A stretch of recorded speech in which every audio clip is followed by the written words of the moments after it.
Beyond Bossfights, gaming, technology, movies, and more.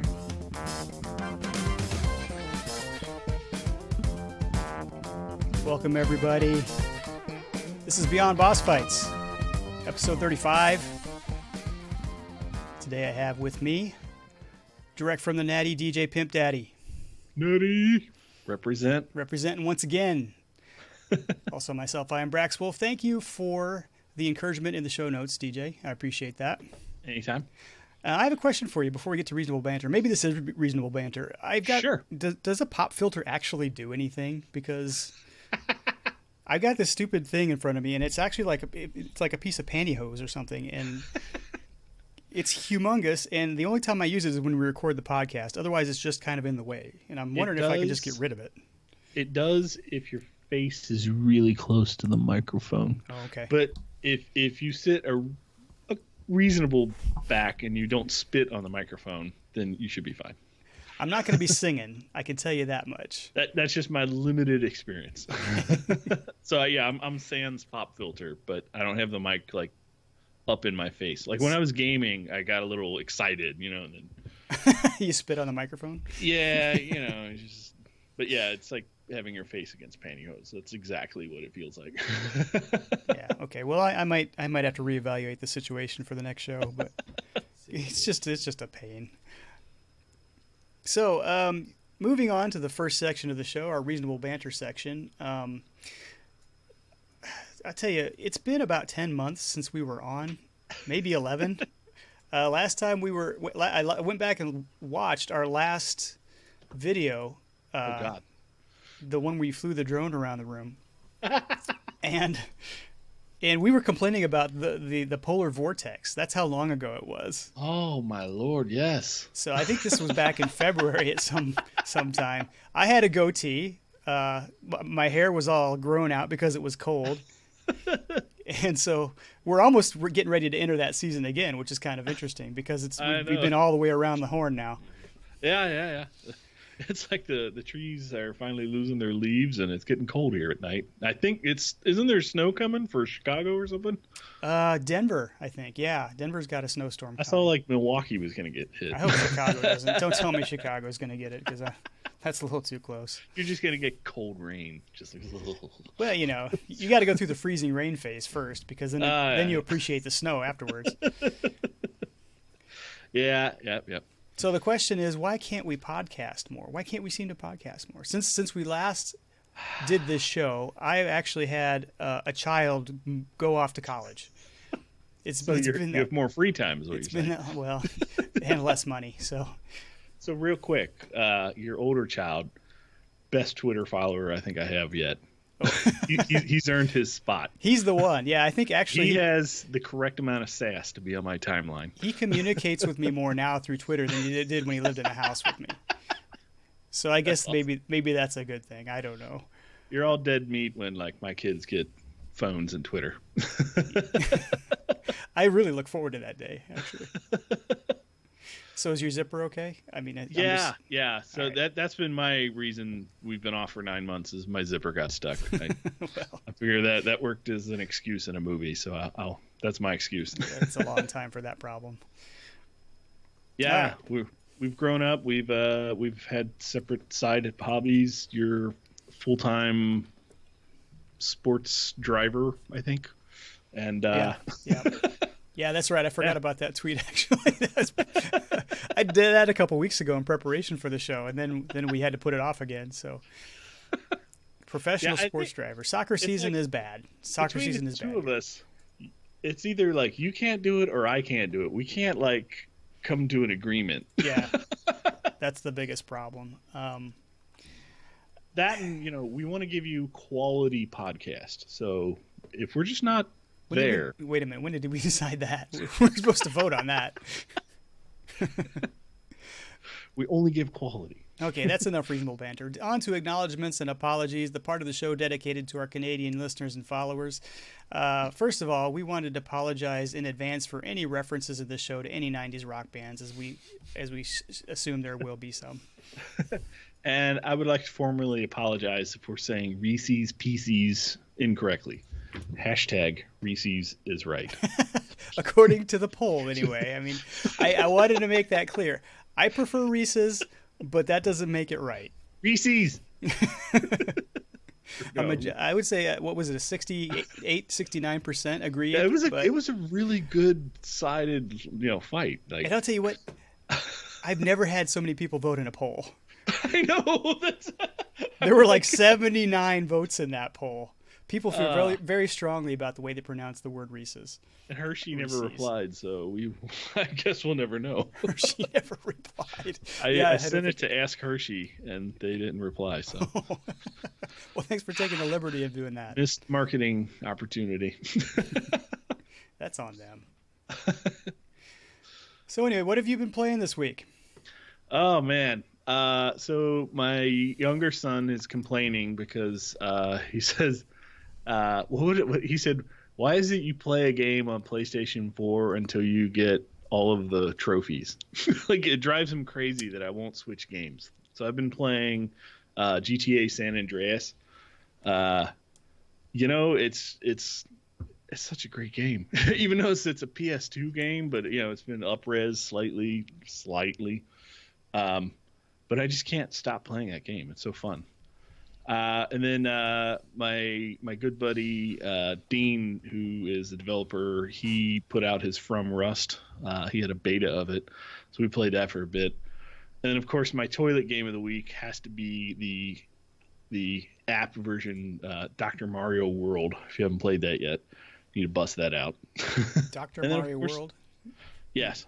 On the mobile? Okay, I haven't heard of that one. They came out with Dr. Mario World and Mario Kart World, very close to each other. That's the one I heard about because all the kids are playing that one right now. Yeah, and I'm thinking everybody's playing that, so nobody's playing Dr. Mario. So I'm just like, I'm going to be the weird guy. And then, of course, just real life simulator. So. And I wonder if you mentioned at the start that your kids tend to jump around to different games. And you tend to stick to one game. That's exactly the same in our house, honestly, which is kind of weird because, my son's sitting next to me right here playing Magic the Gathering right now, but we were playing ESO together last night, and the night before that, I think he was out on the Xbox doing something. So he jumps around. My youngest son, well, he's stuck on Fortnite, so we won't talk about him. But I know my oldest son jumps around too, from World of Warships to whatever Forza driving game he's into, and just all kinds of stuff. I don't know if it's a generational thing or just the fact that they have more time to play games so that they can get more of them in. Yeah, and see, my kids are complete opposites. One of them just plays Minecraft. He's very boring. And then the other one, he plays. Every time I turn around, there's a game installing on his computer, and I linked my Steam library, which is probably a mistake. I've had to clean his C drive off like 7 times because he completely filled it up with installed games. He's just like working his way through my Steam library. He's like, "Oh, I'm going to try Skyrim," and then it downloads, 60 gigabytes of video or something. That's not the worst thing he could be filling his hard drive up with. I can tell you that. Yeah. So tell me a little bit about From Rust. I've never heard of this game. You said it's a friend of yours developed it? Yeah. He was not a good friend, but like a friend of my old podcast. His name is Dean Revisi. I never get his damn name right. He made this game called From Rust, and it is a card collecting game, complete indie dev thing. He actually streams him developing the game on Twitch probably 3 or 4 nights a week. It's super fascinating. But his other game that he made was Vidar, which came out on Steam. What year is it? Like 2 or 3 years ago, I think now. And he had a really good success with that game on Steam. I mean, he doesn't make that notch money, but he's making it as a developer. So cool. So yeah, he keeps sending me these beta keys, and like I got my kids to play it.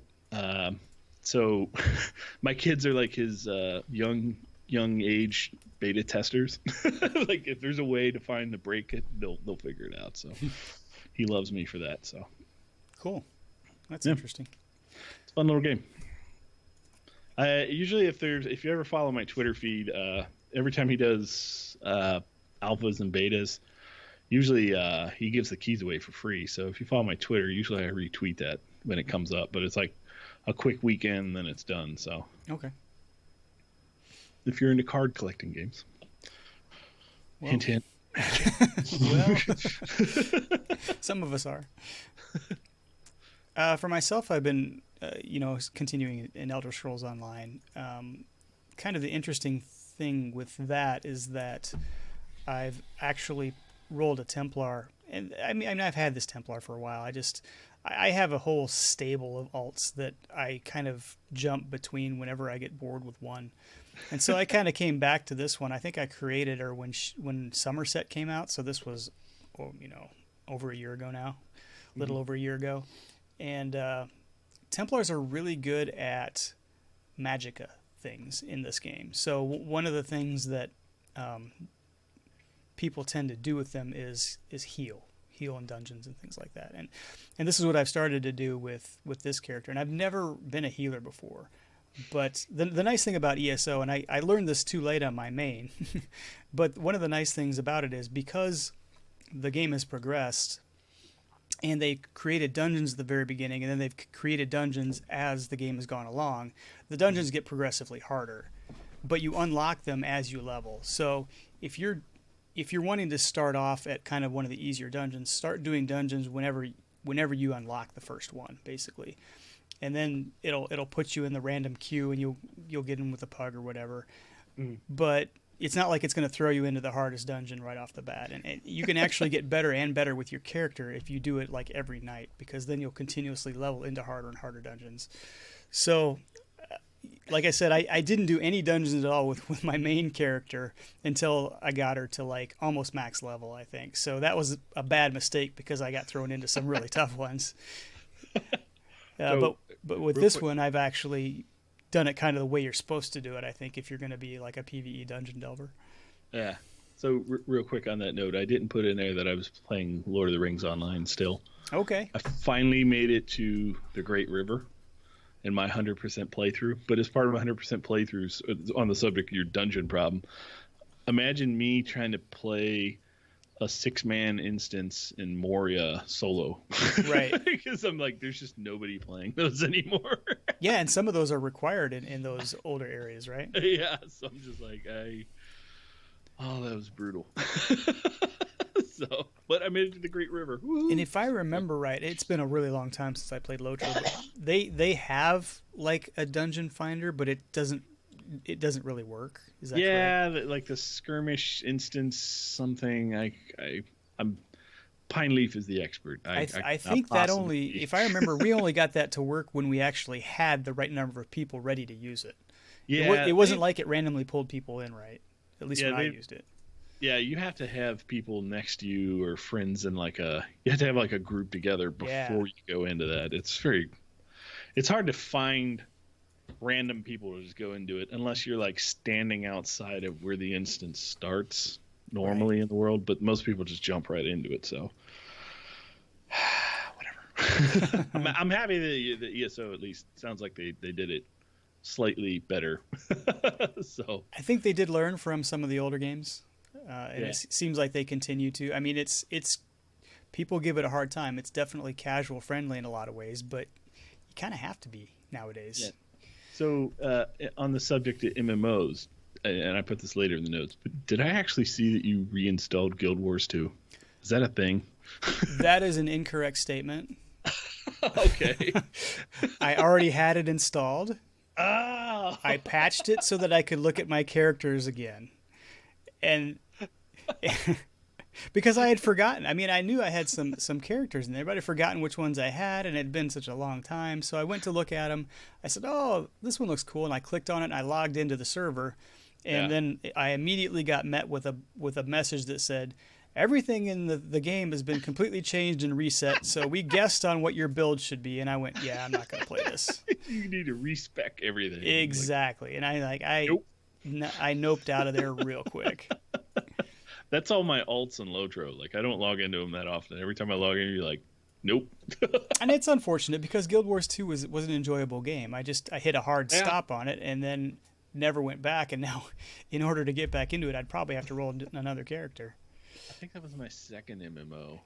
I played it pretty hard, but I still only got to like middle of the game. And that was middle of the game back then, and since then I think there's been like 2 expansions. So yeah, there has been. The last time I played it was before the first expansion too. So that was one of the reasons I wanted to jump in, was when we were talking about it at the Massively Slack. Somebody said something about riding their mounts somewhere, and I was like, "There's mounts in Guild Wars 2? When did this happen?" I used to have to run everywhere. Rex. They grew up. I guess.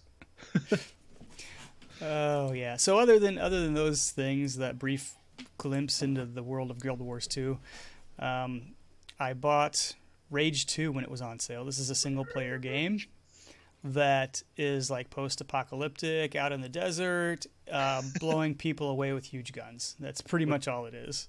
What platform? PC? PC, yeah. I pretty much play everything on PC. I think it was half off, so I got it for like $25 or $30. You didn't get it on Stadia or whatever? No. Never mind. You know what? That's a tangent. Coming. That's a tangent I don't want to take right now. Brace yourself, it's coming. As I watch your video go in and out of blocky pixelness, my thoughts on Stadia are in a certain spot, and they probably don't agree with anybody in Mountain View or Cupertino. It has nothing to do with our Midwestern internet. In the middle of Midwest USA, I'm not real excited about the concept of Stadia, let me tell you that.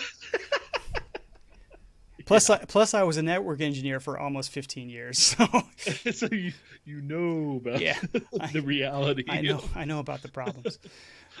So yeah, Rage 2, I didn't know what it was. I kind of thought it might be like a battle royale or something. So I asked somebody on Twitter, like, "Oh no, it's just an open world single player, blow mutants away type of game." And I thought, well, that sounds fun. You can jump onto vehicles that you find out in the wasteland. If you bring them back to a certain city, then you've unlocked them to use them whenever you want. Basically, like putting it in your garage. You get more and more abilities as you go along, like ranger abilities, because these rangers use certain kinds of energy to do energy things.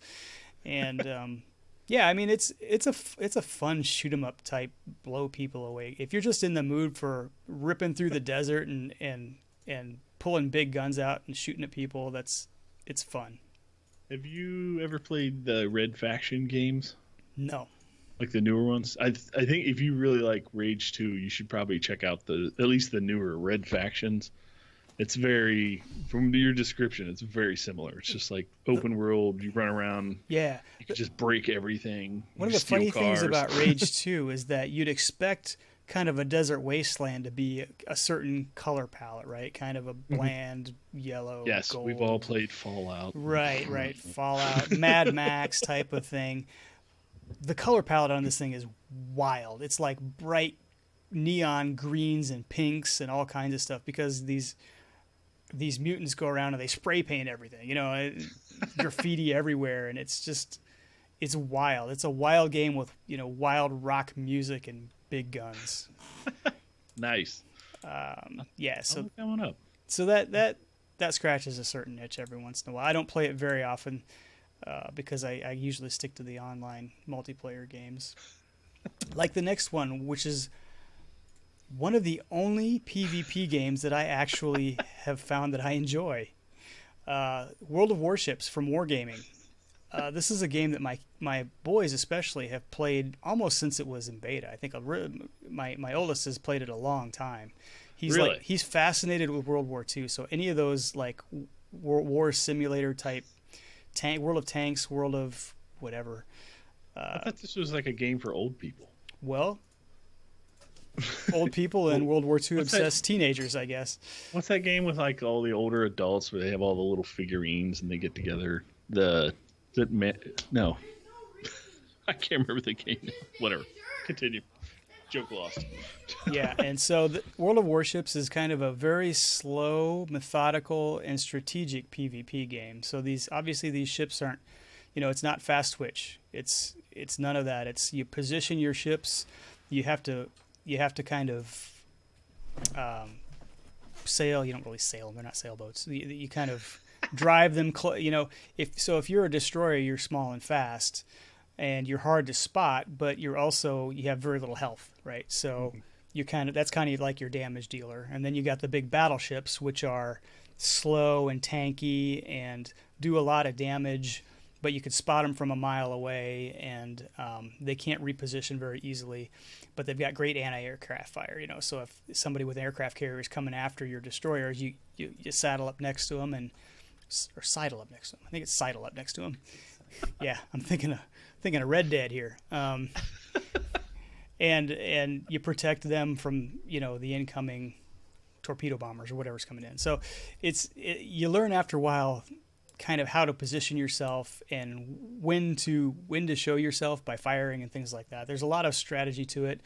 There's a lot of people who I would say probably play it wrong. As far as, when you get on a team and 3 or 4 people just charge in, guns ablazing, and yeah. Does it promote like legit naval tactics? Like, do you have an advantage to having gone to, only from a naval school? I don't, probably not. I mean, I don't know enough to even answer that question, but I would say probably. But there are a lot of people, like you said, older people, I think, who are kind of fascinated with that kind of, the ships and stuff. Because if you follow like the Reddit threads, there's a lot of garbage in there, but also there's a lot of people posting things like the latest ship model that they've built or carved out of wood or whatever. And so they're actually like ship enthusiasts that play this game, kind of like Lord of the Rings enthusiasts play Lotro, right? They get involved from a certain standpoint, and maybe this is the only game they play because it's the only game like it out there. Yeah, I like playing Train Simulator, but I don't like identifying with the Train Simulator community. Yeah, like those people are like, whoa. I can appreciate that. It's just like, no, not getting involved. Yeah, so it's fun. It's slow. It's one of those. It's hard to stop playing. Funnily enough, because it takes so long to get to the end of a match. I'd say it usually takes about maybe 10 or 15 minutes to finish one match, and then you want to do your next ship. Because even if you sink in the middle of a match, you can go back to port and play a different ship until that match is over. So you can jump right back in. Do you have to work your way up to higher classes of warship? Okay. Yep, exactly. You can choose your lines. You can choose to go down like a battleship line or a destroyer line or a cruiser line or an aircraft carrier line. And soon they're coming out with submarines. So that'll be pretty sweet. That's one of the reasons I was actually wanting to play in the first place, because I thought they might have submarines. I was a big fan of U-571. I like that movie. Hunt for Red October, all those. Yeah, Hunt for October was my jam. One ping only. Oh, that's pretty good. Some things in here don't react too well to bullets. I had no idea, DJ. We're going to have to do some kind of a reenactment. That was amazing. Sean Connery. It's fantastic. I don't think I could do Alec Baldwin, though. Yeah. Oh, so that's pretty much what's been keeping me busy as far as video games go. What's real life YouTube simulator? Oh, that's just me trying to figure out how to be a YouTuber.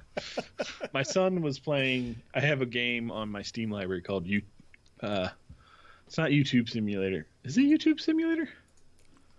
I don't know. There's like a game where you pretend like you're a streamer, and you have to like do your daily life and like build. I cannot remember the name of the game. I think it's called YouTube Simulator or something. It's like a sim game where you're trying to be like a gamer or a crafter or something, and like he loves playing it, but I'm like, why play that game when you can just do it, right? Well, there are some people that would say, why would you stream if you could just play the game, right? True. So I don't try and second guess it anymore. Yeah. But you've been doing actual vlogging. We talked about this a little bit last time, and you've kept it up somewhat, right? I mean, somewhat, yeah. I don't do daily vlogs. I rarely even do weekly vlogs anymore. And I've been doing it under my real name too. So it's just like, yep, it's out there. Yeah. So you've been using a lot of drone footage for your B-roll, which is really cool. Yeah, I got a spoiler. I got an episode coming up where I took the kids out to where it was like an Indian.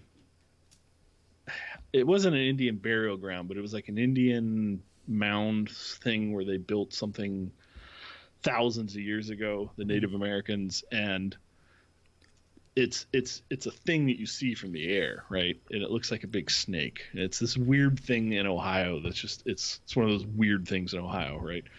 But they like anthropologists still can't figure out why it's there, right? Right. But to really appreciate it, you have to look at it from the air. So like I brought my drone out and we flew. I went back and I was very respectful. I didn't fly it around anybody else that was there because there's not that many people there. But I didn't want to ruin their time, right? So I went and I started flying it, and then the drone just started going crazy. And I'm like, is it Native American spirits, or is it the new iOS 13 update on my phone? Which I think it's that, but we need to do some testing and make sure I didn't upset Native American spirits. Yeah, so. maybe. I hope you didn't bring any back with you into the drone. Yeah.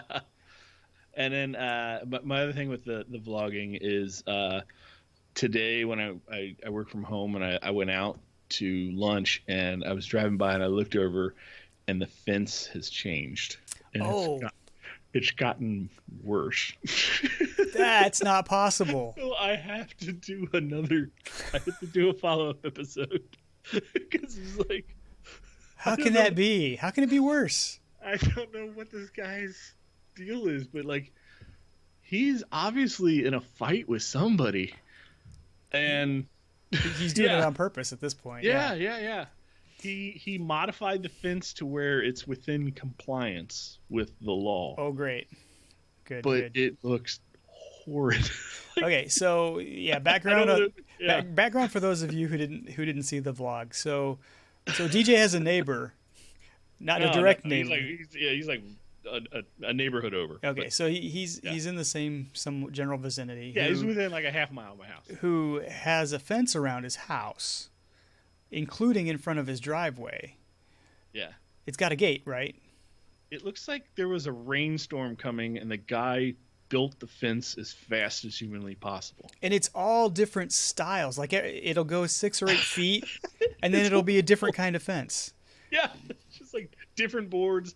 Nothing is straight and parallel. Like it looks like an elementary school like art project. Yeah, it looks like they assigned each section to different people, and then they all just threw it together at the end. Imagine some preschoolers using glue sticks and popsicle sticks, and they make a fence, right? That's what it looks Designed by committee, right? Yeah. Yeah. So, and like one kid's eating the glue, right? So now he's telling me that it's even worse than it looked when I saw it before, which is hard to believe. By the way, in that video, I was very impressed by the way you got your drone footage. He actually held the drone outside of his car window while he was sitting in the car, took off, didn't go into anybody's property, stayed respectfully in the kind of the public property in the street zone, and then after he got all of his filming done, stuck his hand back out the window and landed it on his hand with his other hand, controlling it with the other midair. hand. Yeah. That was pretty slick. I was very impressed by that part. Yeah, so look forward to the fence part 2. Awesome. I can't not be a YouTuber now because I keep finding all this entertaining stuff. This is the sequel that America deserves. It is. This is what people need right now. It's like the news is just terrible. Just watch YouTube, right? All right. Well, I guess we'll move on to our topics of discussion. The first one was not put in here by me, so I'm going to read it and let you take it. How much is enough in gaming? How much is enough in gaming, right? Yes. So, yeah. Not how much is enough gaming. I came up with this idea because I was watching a TED talk on minimalism and essentialism and stuff. A long side story. But then I logged into Lotro and all of my bags were full, and then I looked and all of my storage was full. And I'm like, why do I have all this? And then like I jokingly said, none of this sparks joy. So then I started throwing things away and selling them, and I'm just like, I literally had like a Marie Kondo session with my Lotro character, and I'm like, why? It's like, could I hire you to do that for mine? Because that's Yeah. like the single biggest reason I don't log into that game anymore. it's like these games, like through crafting and legendary items, they super encourage you to just hoard things, right? Yep. And then I've also seen pictures and videos of people who are like, trillionaires in like in-game currency. And you're like, at what point do you say, okay, I have enough money or I have enough gold, right? Right. Have you come across that in ESO yet? Where you're just like, So ESO's pretty good about storage, but I did run into that just last night, as a matter of fact, where I was playing through it with my son, and we were just ripping through an area, and you pick up stuff automatically. At least you can set it to. And I got to the point where I filled up my bags, so I pulled up my banker. I started throwing stuff into the bank. I filled up my bank for the first time ever in that game. And a lot of it's stuff that I use to deconstruct for crafting, like you said. I mean, I don't have to pick it up. I could leave it laying there if I wanted to. But yeah, it's a problem everywhere. And I think, like I said, the last time I logged into Lotro, kind of like I noped out of Guild Wars 2 not too long ago, the first thing I did was I opened my bag, saw that it was completely full, and went, completely full. Nope, I am not going to play Inventory Management Simulator tonight. I can't turn in a quest because they're trying to give me like a shovel or something. Right. So I mean, it's a problem. It's a huge problem, and I think, well, one of the things that ESO does is if you're a subscriber. Okay. This is one of the biggest ways they get you to try and subscribe to the game, even though it's a buy to play. If you're a subscriber, you get what's called a crafting bag. So any crafting material you pick up goes into this infinite bag. You can't fill it up. Nice. It's beautiful. It's the best idea ever. As long as you pay that monthly fee. Right. And so even if you didn't get anything else, people will tell you if they got nothing else out of this ESO Plus membership, they would subscribe just for this crafting bag, because inventory is such a problem in MMOs. Exactly. Yeah, and with God, in Lotro, they've added so much stuff to like the in-game, not even with just legendary items, but now you have like, you could slot things in armor, and so now I'm getting flooded with these little things to slot the armors with, and I'm just like, and then I'm like, do I throw this away? Do I sell it? Do I still don't get legendary items. You're still stuck on LIs, and they moved on to that. Oh yeah, and they're on their 5th system beyond. Yeah, they're legendarizing the gear now too.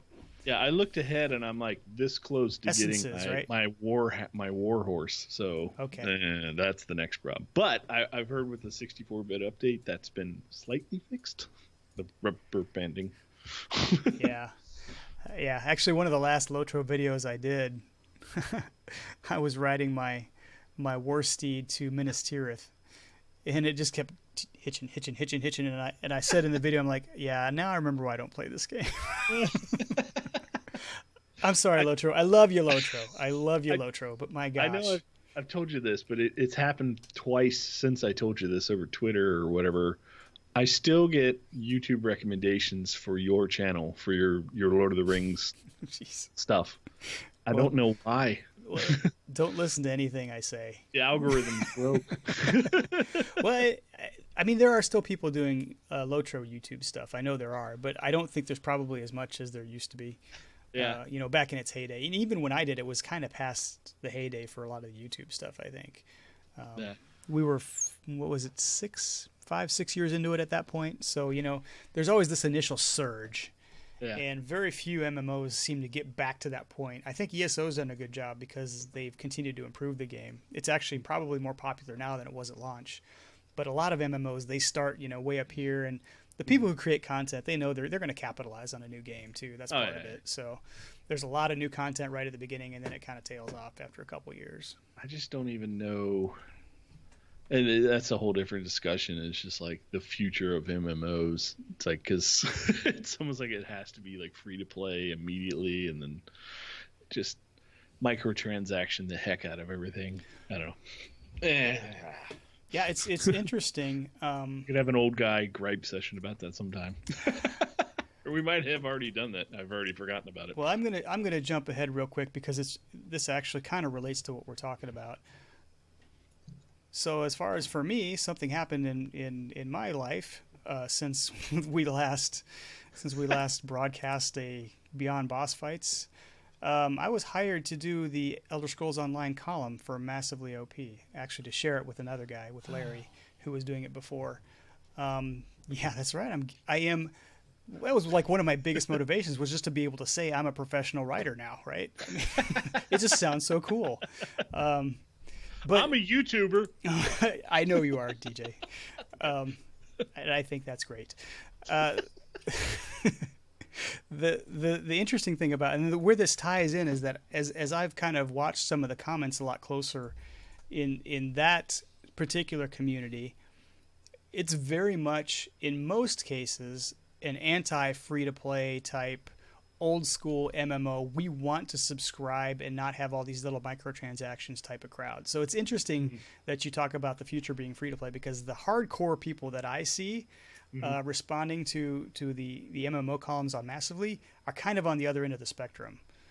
They're the folks that they don't like the direction that the industry's gone for the most part. And they will happily plunk down $15 a month to not have to have a cash shop and to not have to buy some kind of currency and to, all this other stuff. So I just thought that was interesting that you said that. Yeah, that's awesome. And I did. So how's that going, by the way? I wanted to just kind of give a quick background on what occurred there, because it's an interesting story to me, probably because it's about me.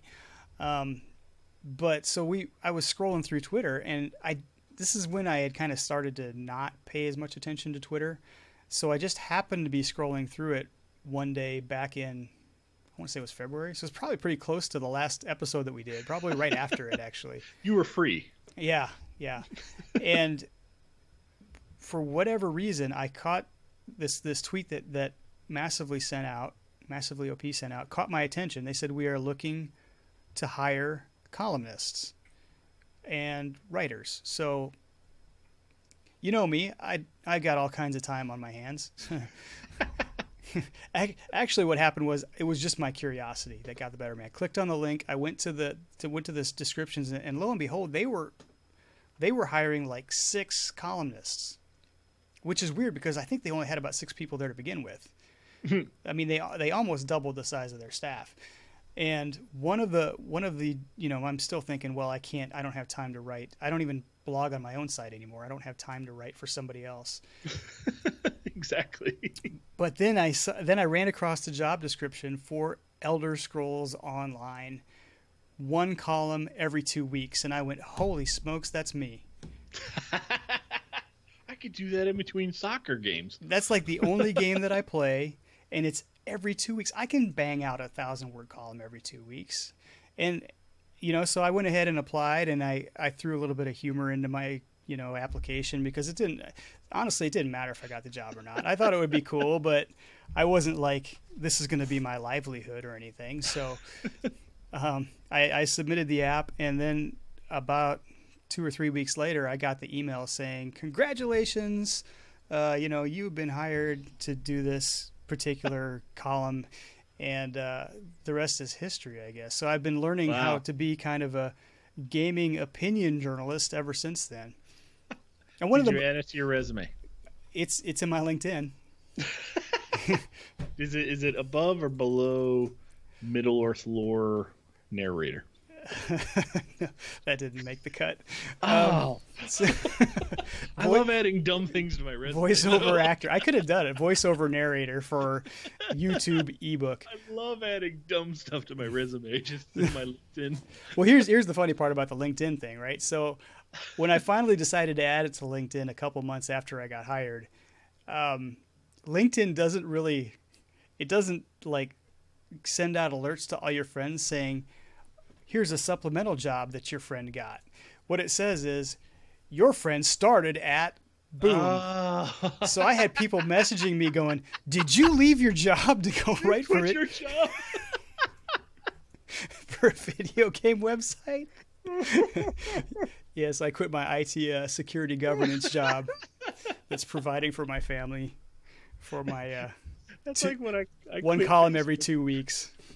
I quit Facebook, and then suddenly my wife's friends all thought that we had broken up because it said that she's no longer married to Andrew. That's even better. Because I quit Facebook. That's even better. Thanks, LinkedIn. Yes. Hey, we're on LinkedIn together finally. So That's right. We finally I connected. could give you a recommendation for your new job. You should do that. I'm sure there's a lot of people out there looking for my skills. So, pro tip for all you young kids: get on LinkedIn, but keep it professional. Let me ask you, why are you not buying Final Fantasy VII? Because we've been sold it so many times. There's so many. No, don't, TJ. Don't. Your microphone. There's so many damn ports. There's ports of ported ports.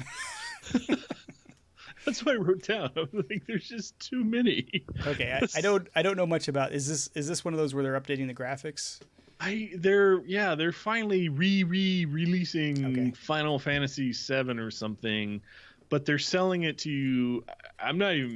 I'm only partially making this up for humor, but I think they're selling it to you in like 10-minute increments or something dumb, right? And like they take a perfectly good game and they're selling it to you in episodes on the quest for more money or something.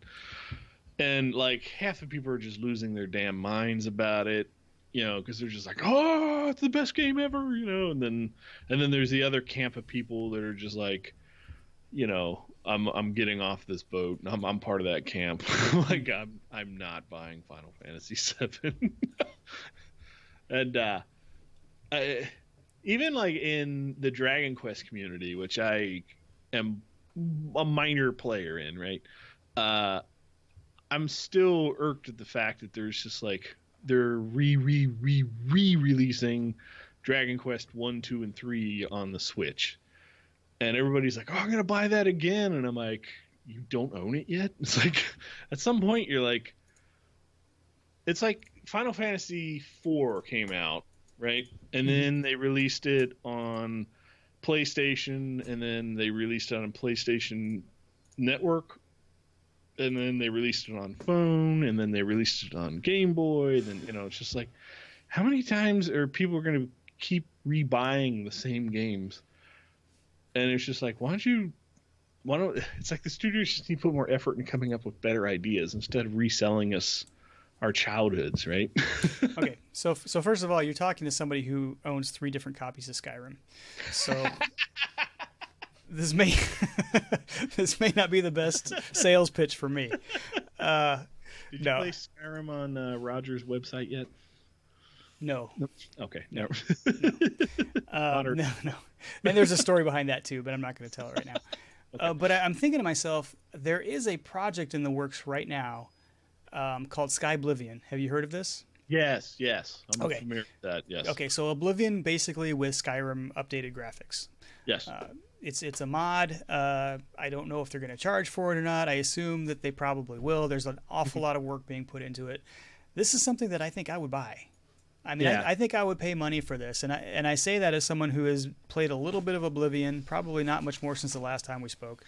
But most of my problems with it are graphic and bug related. I'm having trouble playing the thing on a modern PC because it crashes randomly, and also for me it's kind of difficult to get into the after playing Skyrim and ESO and being in that type of Elder Scrolls world, it's very tough to go back and talk to a Khajiit in Oblivion because those guys look scary, Well, it's like, so is Sky Oblivion made by Outside? It's like yeah. It's almost like fan fiction, right? Yes. And they haven't been sued yet, so they just Correct. keep doing it. Yeah, because I'm a fan of overhauls. Like the Morrowind overhaul made that game playable for me. There was no way possible I was ever going to be able to play Morrowind until I did the Morrowind overhaul, which is completely redone all the graphics and stuff. So yeah, I'm all in on Sky Oblivion. Yeah, so that's something that I would be interested in. But I understand, if you've played through the game once or multiple times, not wanting to pay for it again. Yeah. Especially Final Fantasy VII. Nope. Speaking of 90s rock bands, how in the world did you accidentally end up at a Hootie and the Blowfish concert? Funny story. Not really funny. We just happened to be in Erie, Pennsylvania with some friends, and we had nothing to do. And at the time, my girlfriend's father was like, why don't you guys go downtown? They have... I can't remember what he said. It was just like, go downtown, that's where all the fun is. So we went downtown of Erie, Pennsylvania, and we're walking down the street, and there's just no fun for young adults. I mean, so that could have been a farmer's market. You never know. Yeah, it was like a farmer's. It was literally, I think there was a farmer's market. And I'm like, is this what old people do? Like, it was like, we were like 21, 22, and there's no bars anywhere. So, and then suddenly, like, there's just people walking all in the same direction, right? And they weren't like running, like they're fleeing a building falling or something. But there was just people wandering in a general direction. And then we realized that there was more and more people walking in the same direction. And then eventually we were like, well, I guess we got to go this way now. So we just got in this crowd of people, and we're like, and nobody was talking, just everybody's just walking. And I'm like, we're just going to walk to our death because I'm from Ohio and somehow we're in Pennsylvania, and it's just weird. And then we walk through this gate, and as soon as we walk through this gate, suddenly like boop boop boop, suddenly there's Hootie and the Blowfish playing in this outdoor pavilion, and I'm like, what the hell just happened? Like, I was like, and I'm like, that was the last thing I was expecting was just Hootie and the Blowfish, and they just like hit the drum snare and just took off with a song, and it was just. And up to that point, we didn't hear a lick of music. It was just like Hootie and the Blowfish just pulled a Rickroll on us. Okay, see, I'm trying to think. If you were about 21, then this was around the time that they were one of the biggest bands in the country. Yeah. And I wasn't into them. Like like they came on the radio and was like, oh. Well, they were on the radio all the time in probably 1995 or so. Yeah. This was like 96, 97, I think. Yeah, so they were a big hit for one album hit for about 2 or 3 years there. Yeah. I can remember the first time I really heard that album on repeat was on spring break and on repeat. Yeah, I mean that's called any Q station. One of the guys I went to Florida with for spring break was really into them this summer, and that's like all he played in the car the whole way down to Florida. So I mean, I didn't mind it. I mean, they were pretty good the first time you heard them because it was different than a lot of stuff that was out there. But like you said, it got played on the radio an awful lot, and I think that's probably why it was only a one album thing. Because after that, people were like, "Yeah, let's move on to something else." So we stuck around for a couple songs, mostly because we wouldn't be able to get back out the gate because people were coming into the gate. You had to wait for the flow to stop. We certainly weren't fighting for a front row seat. That's hilarious. That's how I accidentally saw Hootie and the Blowfish. I don't know how that story started. Like, you said something on Twitter. I'm like, I accidentally saw Hootie and the Blowfish. I don't remember either. It probably had something to do with 90s music. We added it to the notes. Yeah. We should make that kind of a segment in its own, just a 90s music segment. And you could talk about the stuff that you DJ that I never heard of, and then I could talk about all the mainstream stuff that everybody else has heard of. How I got drugged to a Gore concert, not knowing what Gore was. Oh my gosh! I'll bet that was fun. I got coated in fluid. I'll bet that was fun though. That was it. Oh yeah. Everybody should see one Gore concert in their life. That goes on anybody's bucket list. I remember the first time I saw them on MTV. I was like, "What in the world? Yeah, is this puppets? What is this?" It's more like this. Yeah, it's like did Jim Henson have something to do with this? No, it's just like their puppets are very adult. Very adult. All right, so I think it's time to move on. We will not talk about 90s rock bands another time in this particular episode. What are we into? I'll tell you what I'm into lately. So I listened to this podcast called The Dana Buckler Show, and it's actually a second iteration of a podcast that used to be on my network when I had one called How Is This Movie? And Dana has kind of grown, unlike my podcast, has grown his audience, and he does. I mean, he actually, one of his latest episodes, he interviewed John Travolta, which was kind of cool. Wow. I mean, like, yeah, he's like really starting to kind of take off. But one of the things he did was he got one of his friends to sit down with him, kind of even just across the table, and they talked through each Rocky movie. Yeah, all of them. Well, they did an episode on each one, about a 45-minute episode on each one. The first one being kind of the most serious because it was like the most serious actual movie piece of cinema, and from there on it kind of they got a little bit more snarky, maybe is the word. Yeah. And they stopped with 4, luckily I think, but I will break you. I got to listen to that. And I'm like, I used to love. We had on VHS at my house. I think probably my dad recorded them off of TV at some point. Rocky 2 and Rocky 4. We never had 3, although I would say that I used to think 4 was the best one. After seeing them again, I think 3 is probably the best one. 4 is the one with the Russian. Yeah. And I used to think that was the movie. That was a pretty solid movie. It's pretty good. But you can tell it came out right around the time that MTV was playing music videos, because about half of the movie is music videos, just a music montage.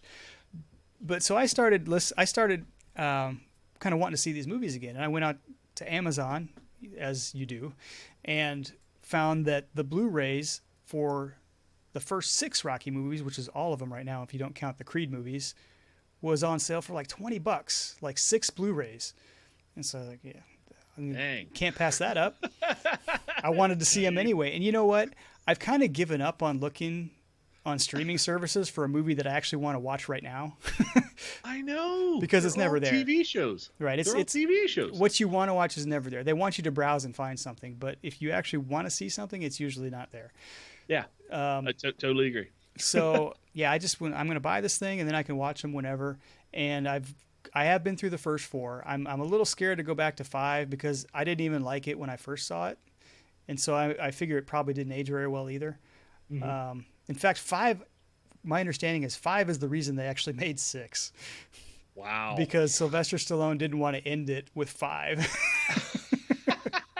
He didn't want that to be like the ending legacy for Rocky. And I've never seen 6. 6 is called Rocky Balboa, and it came out in 2006, and I've never seen that one. By that time, I was having kids, and we were, too busy to have fun. So I wasn't watching movies at that point, unless they were Pixar. So, yeah. Well, like the Marvel movies, you got to watch the entire spin-offs now, too. You got to watch them in order. I'm kind of looking forward to seeing Creed. I've heard that Creed was pretty good, and I don't know exactly how I'm going to pull that off, but I got to get through the Rocky movies first. And I got to tell you, what? One thing I realized about Rocky 1 is that I'd never seen that one either. I thought I had seen it because there are so many flashbacks in Rocky 2. Yeah, that's right. But I had never actually sat down and watched the whole thing.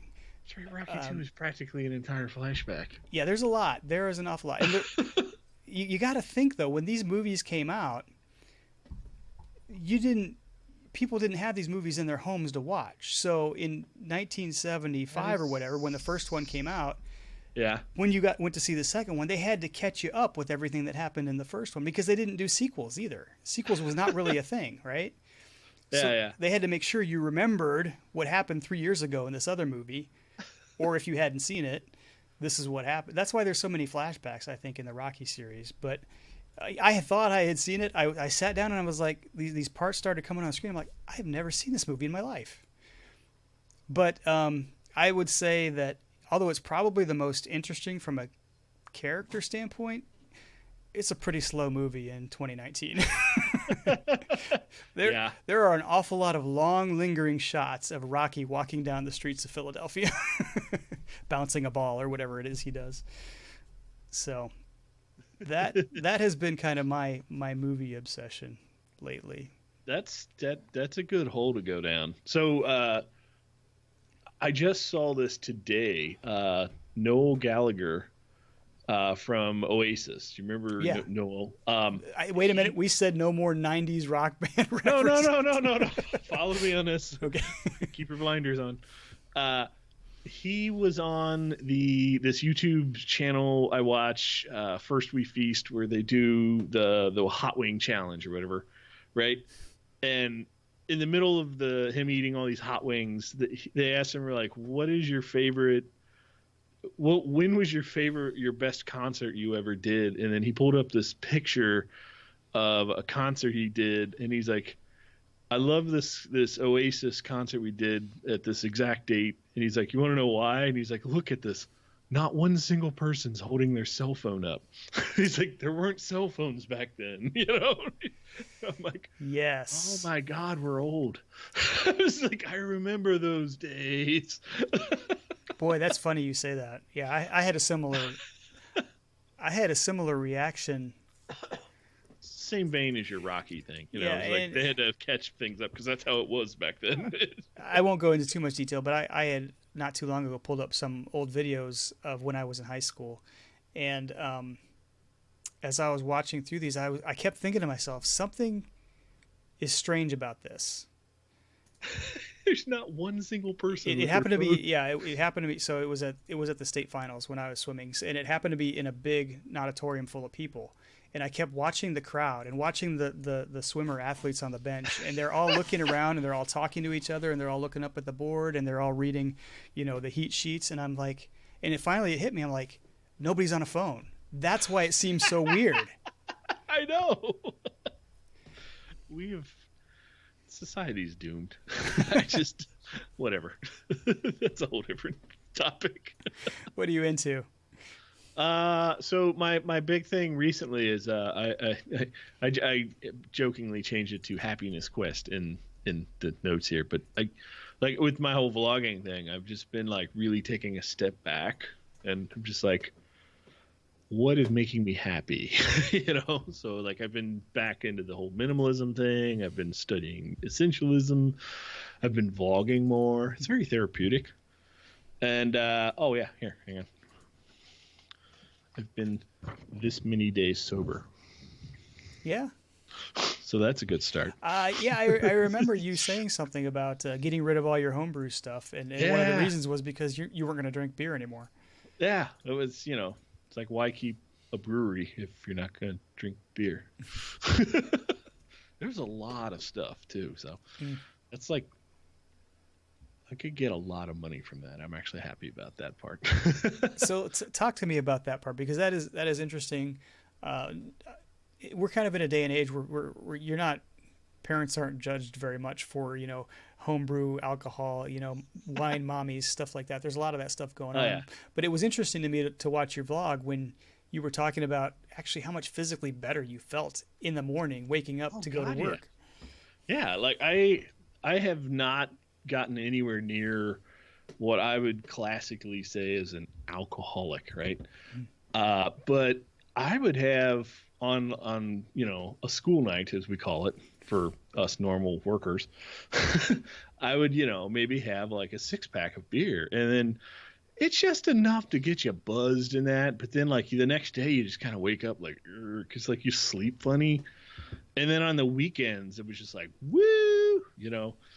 And I joked with my wife. I'm like, we have a gigantic recycling can. It's like a huge trash can on wheels. Like they really pushed recycling in Cincinnati, so they gave everybody these massive recycling cans. And it used to be full every week of just recyclables, but it sounded like, you know, I was collecting aluminum cans in there.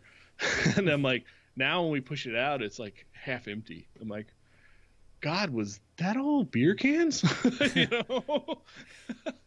Like, yeah, my weekends, it was a struggle of like, I drink a lot Friday night, sleep in half Saturday, wake up, make bad decisions on lunch, you know, and then repeat it Saturday night and do the same thing on Sunday, and then try to go back to work on Monday, you know. Mm-hmm. So, and now I wake up, I go to bed at normal times, and I wake up on Saturday morning, usually at around like 10, mm-hmm. and that's sleeping in. That's actively trying to sleep in. I still do take naps. I love my naps. And my kids are actually complaining about, they're like, come on kids, let's go do something. And my younger son, he hit the head of the nail. He's like, you're not going to drag us to the middle of nowhere again with your drone, are you? I'm like, guilty. That's exactly what we're going to do. Yeah. So, yeah, it's been, I have a lot more money now too. So like there's so many benefits. There are a lot of benefits. Why did I wait this long? I mean, I know you talked a little bit ago about your, I forget what you called it, but your kind of your cleaner eating. Yeah. So that journey that you were on, I would have to think that cutting that much beer out of your diet would have a caloric effect as well, right? Yeah. So on the bean diet or whatever we're calling it, right? It's like slow carb. That's what it was. On the weekends, you could have one day a week where you would eat whatever you want, right? And that was how it worked. You had 6 days of disciplined eating and then just one day of just go nuts, right? And then it kind of regulated its way out. But like, I would eat bad, and then on top of that, I would drink a lot of beer. So it was just like that one day was like, woo! So you would almost undo an entire week's worth of like diet and exercise in just that one day. So, we'll see. But yeah, positive thoughts. Positive thoughts. Are you positive about Zelda's Link's Awakening? Yeah. So this goes back to the port discussion.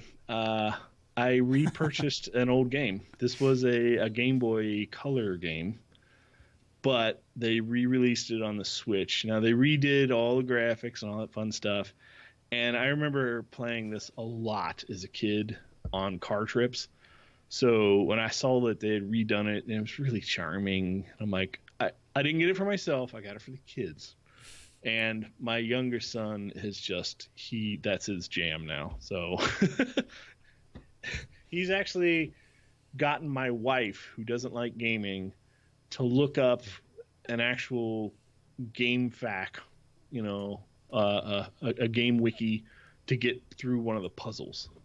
He's like, will you help me, mommy? And she actually figured out how to go find like a guide and figure out how to get through the stupid puzzle. So that's been our thing. Cool. So what are you looking forward to? Well, I will tell you once I clear my throat, get ready to talk about it. Caught you off guard. Yeah.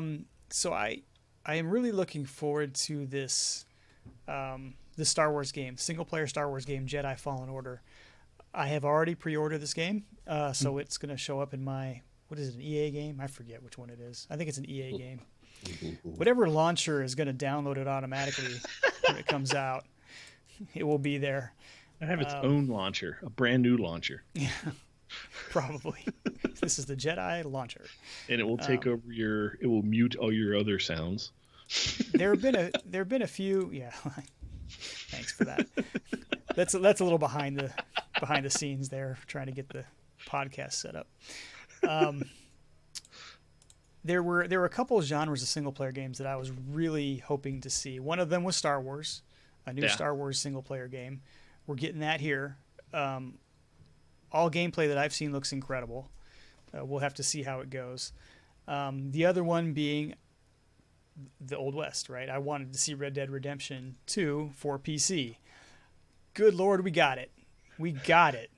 And I think I sat here on our last episode and say I would pay $60 for that right now. And honestly, and guess what? They heard you. Honestly, I would do that, except I just pre-ordered Jedi Fallen Order, and they both come out within 2 weeks of each other. So there's absolutely, with my ESO responsibilities, and that is an actual responsibility now since I'm getting paid to write about it.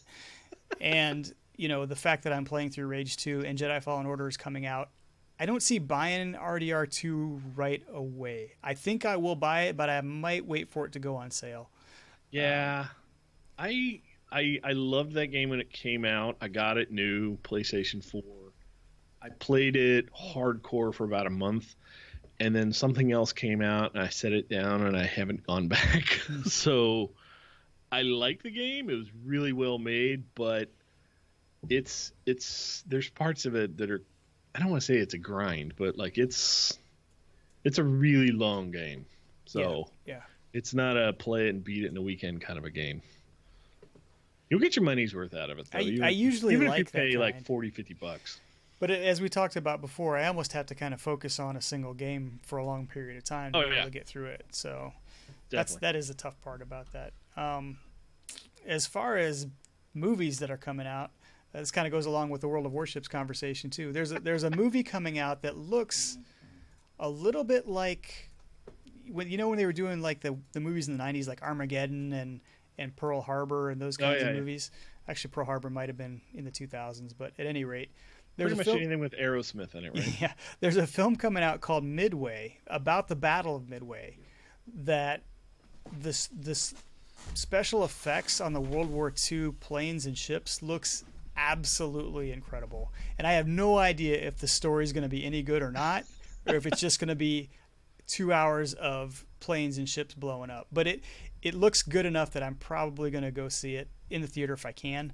I actually, the show notes is going to have a link to the trailer. It's got quite a few people that you would recognize in it, and it's been a while since I watched the trailer, so I don't remember who any of them are. But when I saw the trailer, I was like, oh yeah, I remember that person. And it might have like Woody Harrelson and some of those types of people. I say who's directing it? Do you know?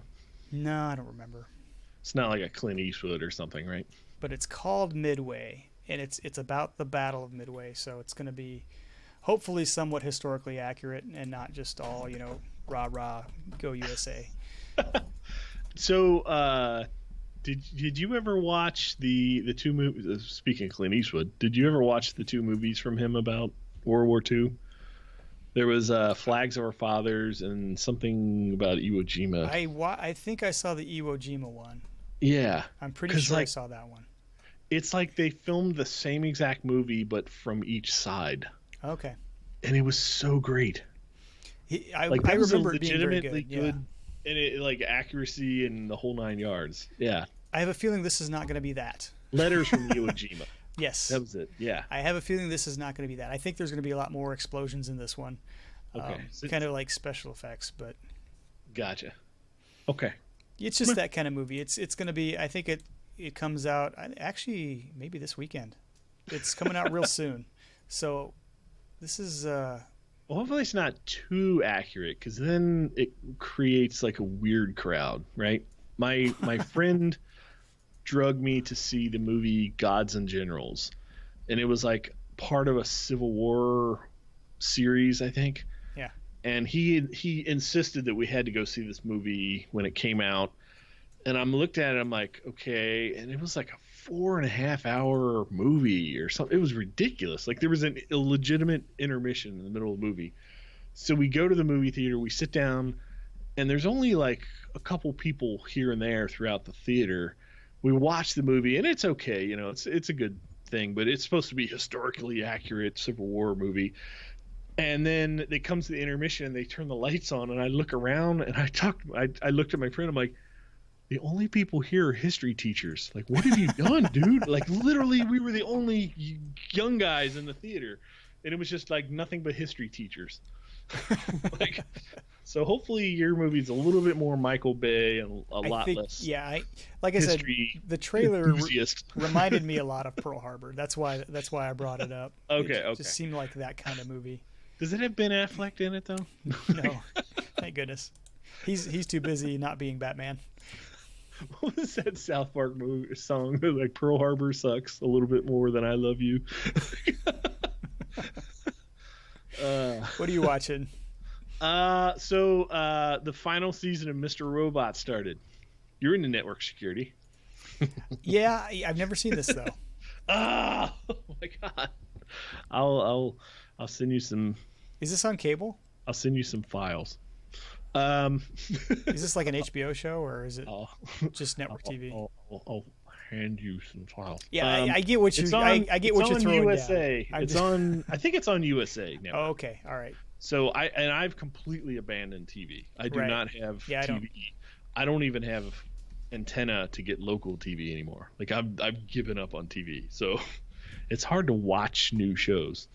So Mr. Robot is it's about a guy he's like half having like mental breakdowns, and then the other half is like he's like the world's most dangerous hacker, and half the time he's trying to cause the destruction of Earth, so to speak, and then the other half he's trying to stop his other alter ego from destroying the Earth. It's just mind twisting, but like, anybody who's into like infosec, a lot of my IT friends, they actually, there's two camps. There's people who just like love it because it looks disturbingly accurate. Like, when he's typing commands and stuff on screen, it's not like the movie Hackers, you know.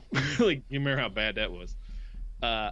It's like legitimate. You could see where he's like pulling like open ports and stuff and doing port scans and stuff. And then the other half of my friends are like, they've watched it and it causes them anxiety and they can't watch it because they're just like, he's the bad guy. You know, just like, it's that good. So if you have not watched Mr. Robot, watch some trailers, or, you know, see if you got USA. But I think you could watch seasons 1, 2, and 3 on Amazon Prime if you do have that. Okay, yeah, we do have that. So you could watch seasons 1, 2, and 3, and seasons 4 just started, and episode 1 was last Sunday. So you're not really far behind. I typically wait till the next season to watch the previous season anyway. That's kind of just how I've gotten used to watching TV. So 1, 2, and 3 are on Prime. Cool. I do know that. So I might check it out. Yeah, I've just been rewatching The Office anyway, so might as well find something else. Oh my god, I finally made it through The Office. Yeah, I got caught up. I'm like, I'm done with The Office. I put that to bed. I'm gonna try not to go back. Yeah, it's just one of those things when you're trying to fall asleep. It's easy to turn on. Oh yeah, it's good TV. So we do have a couple Ask Us Anything questions. I guilted some people into asking us some questions on Twitter. The first time I threw it out there, I got absolutely no responses, and so the next day, I retweeted that one and said, "Okay, I know nobody watches the show, but could somebody throw us a bone here?" And so then I got, people they felt bad, so we got a whole bunch of questions, and I'm only going to answer a couple of them today, or throw a couple of them out there today for me and DJ to talk about, and then I'm going to save some for later. So if you don't hear your question, I wrote it down, and we will get to it. So I won't have to guilt you into it again for a while. I can legitimately say this list is a lot longer than I would have thought it would have been. So we're going to answer, I think, 2 of these questions. And the rest of these we will answer. I promise you. Guilting works. I'm a parent. I know how to do it. Okay. So from CT Murphy on Twitter, this is Murph, who used to write the blog Murph Versus. I think he actually resurrected his blog recently, but he's not doing video games anymore. But he's a great writer. His question for us is, what is your experience with D&D? And have you ever considered introducing it to your children for family fun nights? So I have a very long answer for this with examples. Do you want to go first? Yeah, my answer is actually pretty short. I did buy a beginner's D&D set about maybe 4 or 5 years ago. Got everybody to create a character and gather around the table. Attempted to go through part of the story, and You went straight in. So let me back up a minute.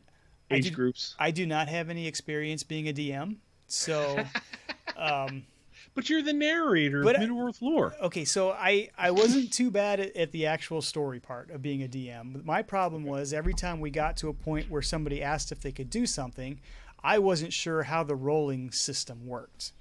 So I had to go back and find in the manual, okay, so what's this initiative thing, and what's this, and how are the hit points work, and how does your armor counteract that?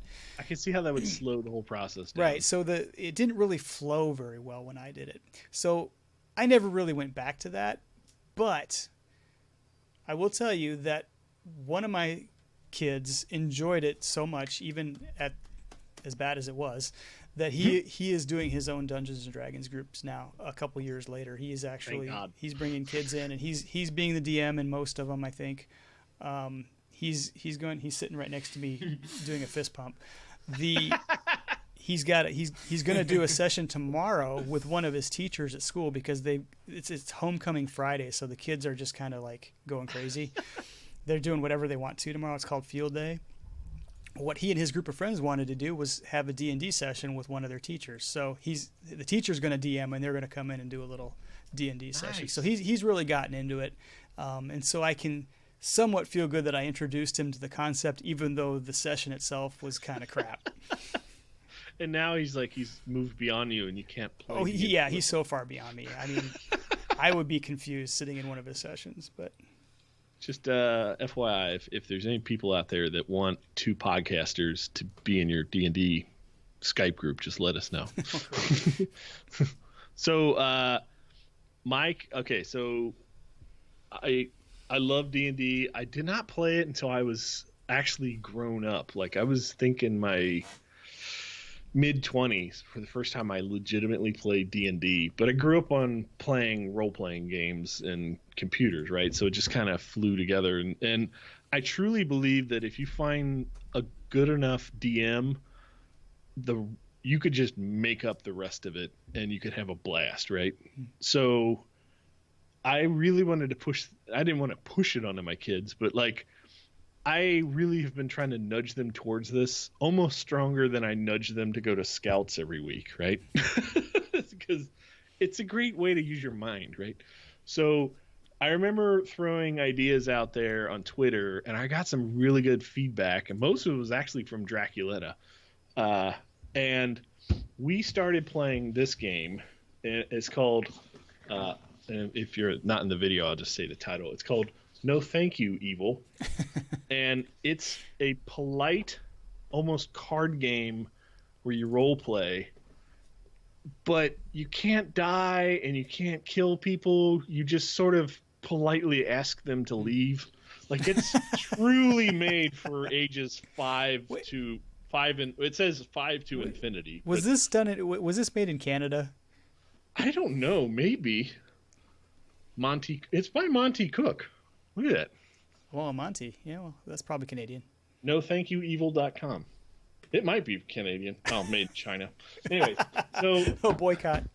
Yeah, so that's like the baby pool of role playing, right? So then we moved on to this other card game called Epic Quest, and we only got the first box set, and they played this a little bit, but this didn't catch on as much as the next one, which was, and this goes back to the 90s again, Hero Quest. Sorry, I can't say it with the microphone. Hero Quest. So if you could find this on eBay, Hero Quest, you could probably buy this for like $100, and it's worth every penny, right? That is like straight up board game style D&D where you have characters and dice and you move people through dungeons, but it's very scenario based. So they have to use their mind, but they don't have to use their mind as much to be like, okay, here's a room and you're in there and here's the bad guy. You don't have to imagine that because you can physically see the little characters. And then, of course, the next step in this chain, the 5D, the 5E rulebook. We're not there yet, but my friend who played D&D with me really hard back in the day, he's been coming over like once a month, and we play Hero Quest with the kids. And it's almost like we're grooming them towards D&D, and we're getting there. But they're like, 9 and 10, so I don't think we're ready for the full Dungeons and Dragons experience, but we're getting close. They're going to get it, though. When they get it there, they're going to understand, because that's one of the most difficult things, I think, to wrap your mind around with a role-playing game, especially if you play different types of games, is how that works, how that storytelling works, and how, like you said, using your mind in different ways works. So they'll be there. Yeah. And my older son he's making horrible mistakes in Hero Quest, and he's almost died several times. And I think he realizes there's consequences to his choices, which is a big part about role playing. Like, a funny example of this is his character in Hero Quest. He has a spell where he can touch a wall and then go through it, right? And twice now, he would be like, I'm going to go through this wall. And we're like, really? It was like he's just in an empty hallway, and he's like, I'm just going to morph through this wall. And then he morphed right into the boss fight, right? And then everybody else is on the other side of the board. Right. And you're just like, well, you made that choice. And then there was another time where he morphed through the wall to get out of a fight, but he's also kind of the healer.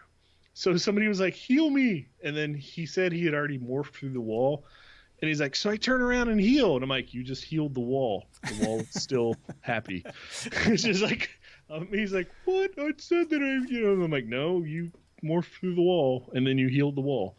So I was, there's consequences. It's interesting. And it's finally settling in. So now he's making smarter choices, right? There you go. Well, I mean, games are different. If you're used to video games now, they're different than they used to be, right? I mean, he's a rogue player, so you can't trust him. We used to have 3 lives in Mario, right? 3 lives. Oh, yeah. Exactly. And so we knew there was consequences to doing something stupid. Nowadays everything is a respawn. You die, you just respawn and start over. Save points. Yeah. Yeah. So that is, I'm sure that's something he's not used to. Yeah. Yeah. The whole concept of permadeath just. Like, he has come very close to dying in Hero Quest. And I have explained to him, like, if you die, we're following the rules, and all your stuff is gone, and you have to make a new character, right? And he's just like, oh. Like, and everybody else is, like, way ahead of you now. So, you'll be the new guy. Thank you, Murph, for that question. That was fun. Yeah. The second one I wanted to tackle, this was from Sonica, who's a Twitter friend of both of ours from back in my Lotro days, I know. Sonica asks, marshmallows, any variation of golden brown or burnt black as cinders? Okay, so the Boy Scout answer is flaming marshmallow is the best marshmallow to throw at somebody, but a golden brown tastes better. Okay, yeah, this is kind of a quick little answer because I think it's our preference is what Sonica is asking about. I prefer golden brown. I do my best to keep it out of the flames. Is right. Reese's is right. But making s'mores with Reese's peanut butter cups, I'll bet that'd be good. So I do my best to keep it. My dad used to say that the real heat is in the embers. So you look for a spot you wait for the fire to burn down a little bit where there's not much flame. You get right close up to the embers there, but not so close that the heat catches the marshmallow on fire too. And you slowly turn it until it's golden brown on each side. You got to be a little bit careful when you're pointing it that far down because sometimes it'll heat up enough that it'll slide off the stick right into especially if you're using a metal stick, right? Oh yeah. So you got to be a little bit careful about that. But yes, I definitely prefer the golden brown. When I was younger, I would do the burnt to cinders thing just because I was super impatient. But I've learned that, patience is a virtue and golden brown marshmallows are worth it. You're not camping in Boy Scouts till somebody takes a flaming marshmallow to the eyeball. Oh, man. It's like an acid burn, too. Like it hits you and then it keeps burning. This is why I don't volunteer. So the problem with Boy Scouts is, though, your turning method, typically you've just gone out into the to the clearing and you just snapped off a twig, right? So your stick is not straight. So when you try to turn it, it goes, then you end up like smashing it into holes. And I've actually got a scout sitting here next to me too. I'm gonna pull him in on this question. So marshmallows, golden brown or burnt to a cinder? Golden brown without question. Golden brown? Golden brown. Okay. Yeah. The scout says golden brown as well. He agrees with me. I'm gonna definitely go try this Reese's thing though at our next campfire. Yeah. Now I want to do it. I will post a vlog update on that. Sounds good, man. Well, we're getting close to it here. I'm gonna move into kind of the time to wind down episode 35 section of Beyond This goes Boss any longer. Fights. I gotta go to jury duty. So Yeah. Oh, great. So I guess we're into the feedback section. The only thing I have to say about that is please leave us some. We don't have any, and haven't for a while. I mean, I understand. feedback was like, they're still alive. There's a lot of people invoking the "if you can't say something nice" clause. So, thank you very much for that. I guess I appreciate that part. Also, besides iTunes, you can also send your feedback to braxwolf@gmail.com, and I'll read it on the podcast. This is a reminder that Beyond Boss Fights is on iTunes. Would appreciate your ratings and reviews. As far as contact information for DJ, you can follow him on Twitter, DJ Pimp Daddy. You know what I forgot to do? Outro. There we go. Yeah. You can follow me on Twitter at Braxwolf. Email djpimpdaddy@gmail.com. Email braxwolf@gmail.com. You can watch DJ on Twitch, twitch.tv/djpimpdaddy. I am not on Twitch, but you can enjoy this podcast at any time you'd like by downloading via your favorite podcast catcher or on YouTube. Thanks for joining us, guys. We will talk to you next time.